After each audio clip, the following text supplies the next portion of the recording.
Little brush এডিটিংয়ের sports প্যানেলে আপনাদেরকে স্বাগতম। নিউজিল্যান্ডের কাছে পাকিস্তানের লজ্জাজনক সিরিজ হার। প্রথম দুটি টি-20তে হারের পর হাসান নেওয়াজের দুর্দান্ত এক সেঞ্চুরিতে তৃতীয় ম্যাচে সিরিজে ফিরেছিল পাকিস্তান।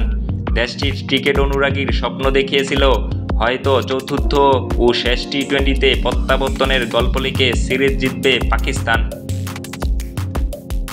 মাউন্ট মঙ্গানুয়ে চতুর্থ টি-20তে পাকিস্তানের বিপক্ষে 115 রানে বিশাল এক জয়ে এক ম্যাচ বাকি থাকতেই সিরিজ নিজেদের করে নিয়েছিল নিউজিল্যান্ড।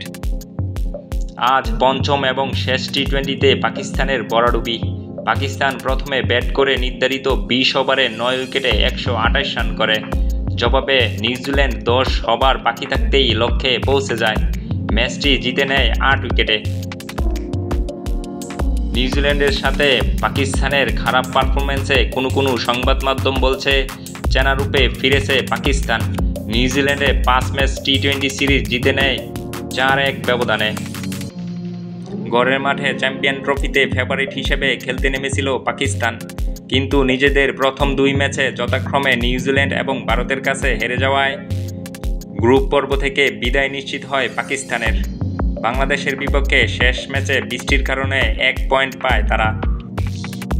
চ্যাম্পিয়ন ট্রফিতে ব্যর্থতার পর টি-20 দলে বড় পরিবর্তন আনে পাকিস্তান। দলে জায়গা হয়নি বাবর আজম, মোহাম্মদ রিজওয়ান ও নাসিম শাহর মতো খেলোয়াড়দের। পরিসংখ্যান বলছে এখন পর্যন্ত 44টি টি-20 ম্যাচে মুখোমুখি হয় পাকিস্তান ও নিউজিল্যান্ড। পাকিস্তানের জয় 23টিতে, নিউজিল্যান্ড জিতেছে 19টিতে। 2টি ম্যাচ পরিত্যক্ত হয়। 2018 সালে সর্বশেষ নিউজিল্যান্ডের বিপক্ষে দ্বিপাক্ষিক টি-20 সিরিজ জিতেছিল পাকিস্তান।